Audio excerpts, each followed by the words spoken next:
नमस्ते, मैं किरण यादव। ये जो लोकसभा चुनाव में कांग्रेस वादा करते चल रहा था कि आप लोग फार्म भरिए और आपके खाते में 8,000 रुपया आ जाएगा। तो भाई आप जो बोल रहे थे जनता को, आप बता रहे थे कि हम आएंगे तब आएगा आपके खाते में 8,000 के महीना, कि हमारी कांग्रेस की सरकार आएगी तो आएगी।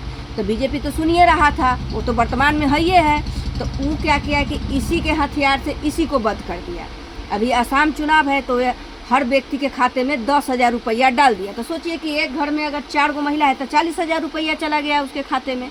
तो जनता ये थोड़ी ना देख रही है कि उसका पैसा उसी को मिला है, वो तो ये देख रही है कि उसने बोला है कि आप फार्म भरिए, खाता खुलवाइए, तब तक ये डाल दिया हमारे खाते में पैसा।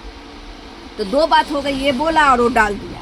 तो वोट तो वो कैसे भी करके खरीद ही रहा है इनसे। जनता का पैसा है, टैक्स पेयर का, और ये जनते को ही दे करके अपना खरीद रहा है। भले ही बाद में किसी भी चीज़ पर 10-5 रुपये बढ़ा करके फिर जनता से वसूल लेगा, लेकिन तुरंत एक्शन में आ गया, पैसा डाल दिया।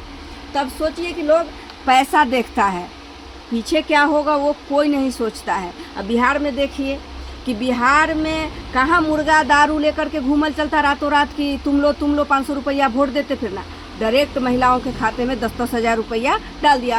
अब कहने वाली तो एकदम बात है सिंपल सा कि एक घर में अगर 4 महिला है तो 40,000 रुपया हो गया, 4 महीने का उनका खर्चा निकल गया घर के।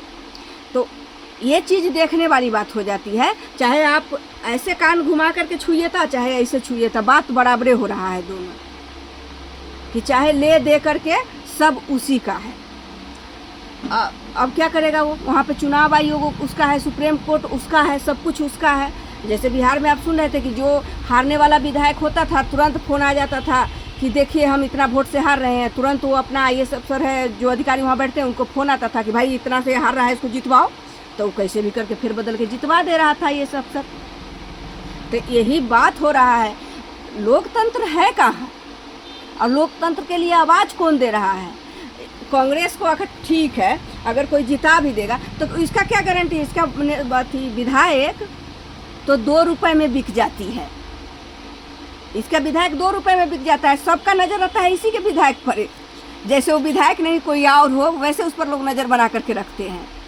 तो ये देखिए, ये तो एक बात है जो दुनिया के सामने सार्वजनिक है, लोग जानते हैं कि बीजेपी कहीं अपना पैसा, अगर जनता के सेवा हम तब जानते जब कोई नेता अपना ज़मीन बेच करके किसी जनता के पीछे खर्चा करे, वो हुआ जनता के सेवा।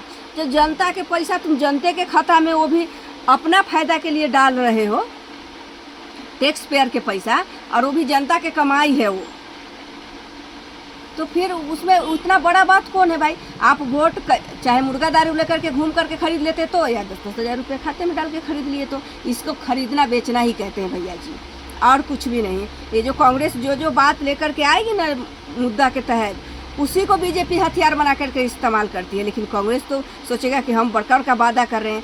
अरे वादा तो तब करो जब तुम सत्ता में आओगे। तुम्हारा तो विधायक का भी एक ऐसा हाल हो गया है कि लोग उस पर जीतता नहीं है कि नज़र बना करके रखते हैं कि भाई ये कितना में बिकेगा। बिकाऊ माल हो, टिकाऊ नहीं भैया जी कांग्रेस वाले। तो इसीलिए इसका फ़ायदा बीजेपी उठा रही है। और सबसे ज़्यादा तो आपको पता ही होगा कि बीजेपी को असम में ही देखने को अच्छा मिल रहा है, वो तो है ना। जनता को उससे कोई प्रभाव नहीं पड़ता कि बाद में क्या होगा, देश की हालात, हमें भोजन मिलेगा भरपेट की नहीं मिलेगा, लेकिन वो तुरंत वाला एक्शन पर 10,000 रुपये वाला पर वोट करती है। अब देखिए, अब देखने वाली बात होगी, चुनाव तो सर पे है ही, देखिए तो परिणाम के बाद पता चलेगा आप लोगों को।